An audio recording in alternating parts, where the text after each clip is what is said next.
Greetings, hockey fans. Today we're going to take a look at Solo Hockey from Time to Dice Games.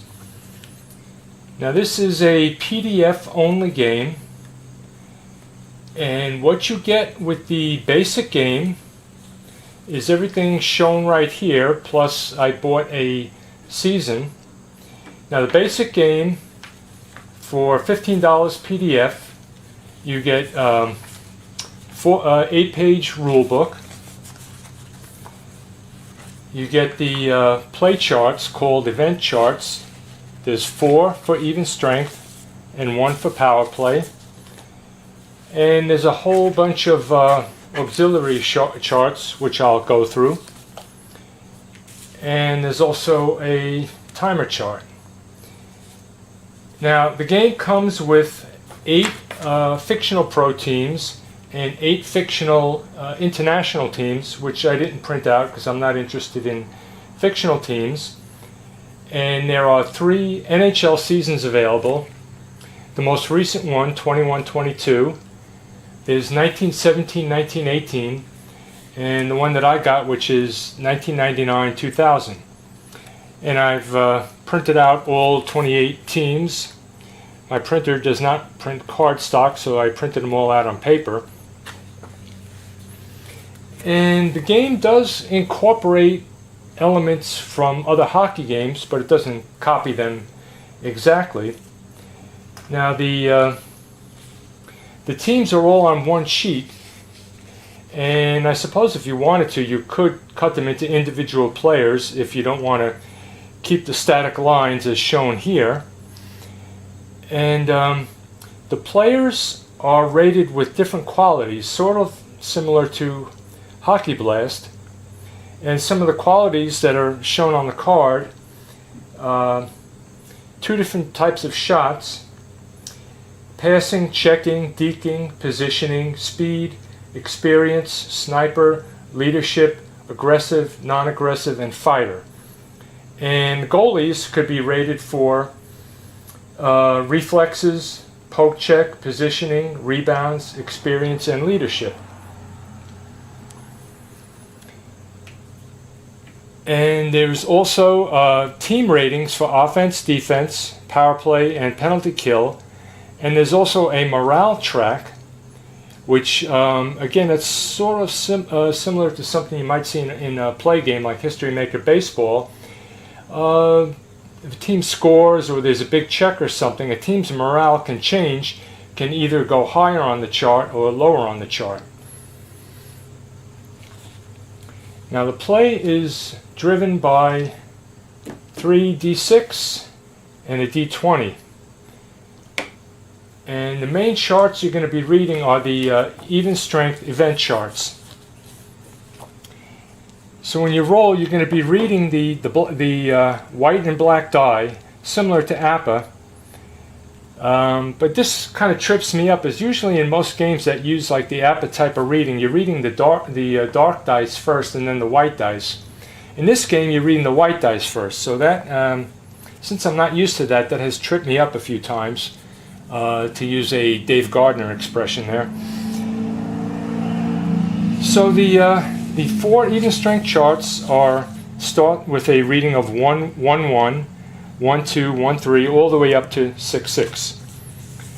And the red die reading is sometimes going to give you the time elapsed, and it's sometimes going to refer you to an individual player position that you're going to be checking in that time sequence. Now as far as the timing, a little bit similar to Shootout, there can be a wide range of time expired on any given play sequence. So the timing sequences are divided into 20-second segments, but every play sequence is not 20 seconds like it would be in a more complex game like Inside the Crease or APA. So a time sequence can range anywhere from 20 seconds all the way up to 4 minutes. And sometimes the red die reading, you're going to take that, whatever number is on here, let's say it was a 5, you're going to move it 5 spaces on the chart, or a minute 40 seconds. Other times, the event chart reading is going to tell you time plus 7. So you're going to move it 7 spaces on the chart. So sometimes the red die is going to tell you. Other times the reading will, the result chart will tell you how many timer spaces to move.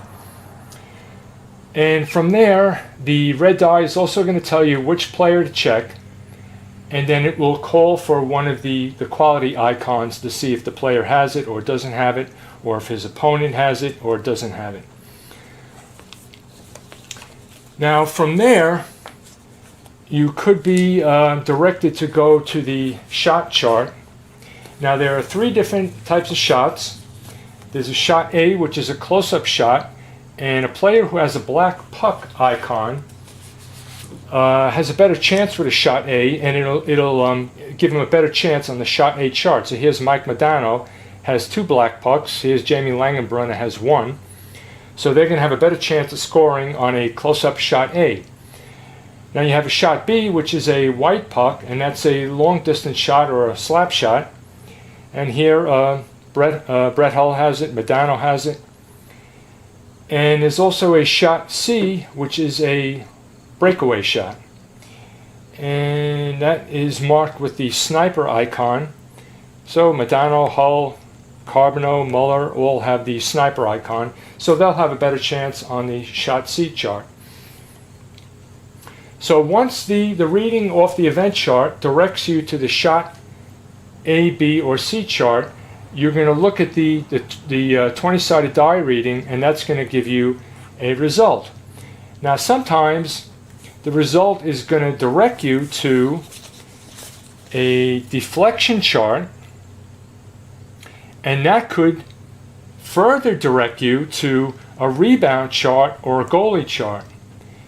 So a lot of times, well, not a lot of times, sometimes a result is going to come directly from shot A, a save, a goal.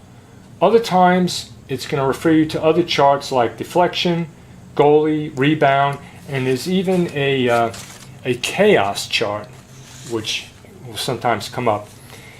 So on some play sequences, you could be jumping back and forth between goalie, rebound, deflection. So there could be a lot of chart readings on one play sequence. So in some aspects, the game does move pretty fast as far as the timing, because like I said, you can knock off 3-4 minutes on one play sequence, and other times it does slow you down a little bit, where on one play sequence you're jumping back and forth between other charts.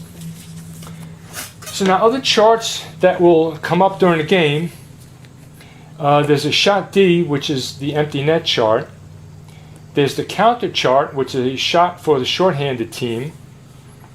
There's the goal effect chart. Now, after a team scores, you're going to check a red die reading to see if the team's morale changes.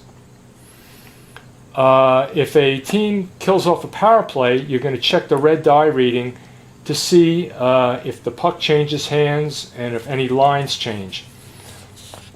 And I'll get to the line changes after I show you the charts, because the line changes are very different from any other game that I've seen. So there's a penalty chart, injury chart, brutal play chart, serious injury chart.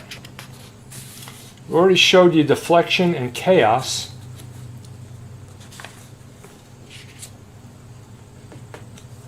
Trouble turning the pages here. And there are optional charts. There's a game day chart that has to do with morale. Now that's kind of similar again to something you'd see in play games where, like History Maker Baseball, where a team is sunny or stormy. In this game, a team could be happy or sad, and depending on their current morale, it will also affect some of the readings. There's a euphoria breakdown chart, which is euphoria is when the team is at the top of the morale tracker. You go to this chart, and when the team is at the bottom of the morale tracker, where they break down, you go to this chart. Other optional things, now there are tactic cards, which is kind of like the strategy cards that you see in some play games. Offensive mentality, accuracy, motivation, intimidation. And if you use these, I think you have to draw like a couple each period, and you decide when you want to play them. There's a chart to get the exact time of an event, penalty, or a goal. Assist chart, fresh player chart, which only applies to international hockey.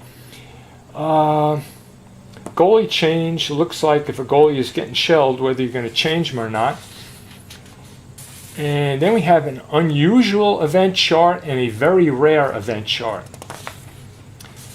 So you can see that there's a lot to this game, but it's not I wouldn't call it a complicated game, because like I said, that the time can move pretty fast. It's just some of the readings could have you jumping back and forth between a lot of different charts. Now, as far as the line changes, I'm not sure if I like this yet. I've played a few games already. The way the line changes, the team that have the puck is referred to as having initiative. In other words, it's the team on offense versus the team on defense. Now, every time you're rolling on the event chart, it may or may not tell you to change lines. So in some cases, let's say Dallas has forward line 1, defensive line 1 out there, they may roll on the event chart, and the next time that they roll on it, if they have initiative, meaning they're controlling the puck, it may not tell you to change lines. So the next play sequence, Dallas may be checking line 1 again.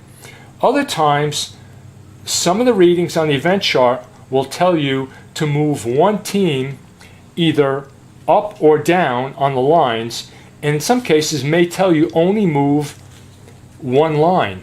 Like it may tell you to move Dallas up one line, where in this case they would go down to line 4, or it may tell you to move the forward line down one line, so you're changing to line 2, forward line 2 for this play sequence. So it doesn't follow a strict, one play sequence, line 1, next play sequence, line 2, next play sequence, line 3. The same lines could be out there for a couple of sequences, and I guess you have to abstract the game like you do with other games, meaning if it's a 4-minute, 3-minute play sequence, you have to imagine that the other lines have been out there, and the line that's currently being checked just happens to be the main line that saw the action during that play sequence. So it's kind of unusual. I'm not sure if I like it yet, or if there's a way to homebrew it where you're always moving the lines to the next line for every play sequence. So we'll have to see how that works out after I play a couple more games. And let's see, what also comes with the game is you get a page with all these markers to print out, and some of them are for the timer chart, some of them are just numbers for the scoreboard. There's puck markers to put which team has control. There's a marker to put on the morale chart. There's markers to show which player is off the ice for a penalty. You just cover them up with it.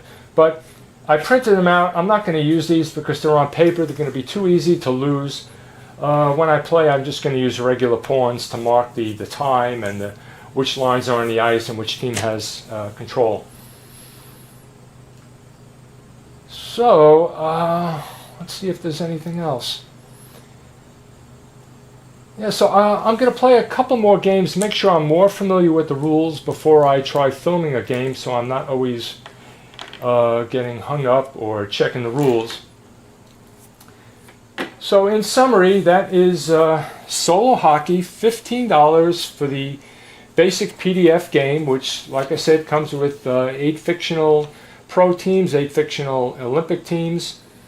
And if you want an NHL season, there are only 3 seasons to choose from at this point, but maybe if he gets enough orders, I'll be motivated to make some more seasons. And there also is a PDF of the 2022 Olympics for purchase. So if you're interested in the game, you go to time2dice.com for all the ordering information. So that's it for solo hockey. Thanks for watching, and catch you on the next one.